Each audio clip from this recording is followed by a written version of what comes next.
That last picture of Julie Nixon Eisenhower, Barbara Walters, I'm reminded of an interview you did with her a couple of years ago, and she read from a letter that Richard Nixon had written to his then sweetheart, Pat Ryan, and it was a remarkably poetic piece of work. Showed another side of the man that I had never seen or heard before. Well, he loved her very much, although he didn't show affection in public, and he protected her. You know, Ted, he could not tell his wife that he was going to resign. He left that to Julie to tell her, and she suffered for many years through his own disgrace and misery. I'm glad that his children today, of course, can hear these words. I wish Pat Nixon could have, and I remember his grief less than a year ago at her funeral. They're a couple who, as I said, didn't show it, but had the deepest affection, regard, and protection for each other. Let me bring you back just for a moment to the actual words. I don't know if you remember them, and it's really not important. I was just so struck by the fact that they were truly so poetic, and I must confess I had never thought of Richard Nixon as being a poetic man. Well, in the beginning, Julie, by the way, wrote this biography of her mother, and in the beginning it was a very intense love affair and very close. He used to go with her sometimes when she was dating other men just to be near her before their relationship became much closer. Towards the end, when he did try to protect her and when he became more private, I think it was perhaps more difficult for her. Her happiest time was in China with him when she began to open up. And you know, Ted, in his newest book, which has not been published yet, Beyond Peace, he dedicates the book to Patricia Ryan Nixon, a goodwill ambassador.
You can probably hear the sound of aircraft overhead. In any event, 21 F-16s from the 388th Fighter Wing of Hill Air Force Base in Ogden, Utah, are scheduled at this moment to fly overhead.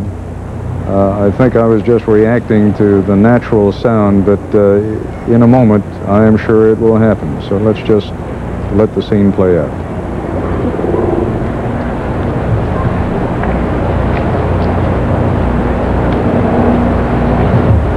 You can see the Joint Service Casket Team now moving into place, and they will be moving the President's body in the casket to the place of burial.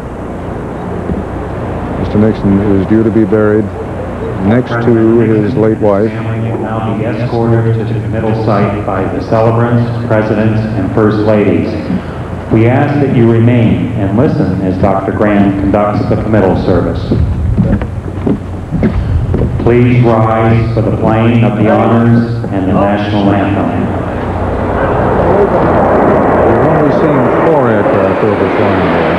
That's because it is, quite literally, it is cloudy weather. The 21 aircraft overfly was to have taken place if the weather had been clear. Apparently it is, flying conditions are not clear enough.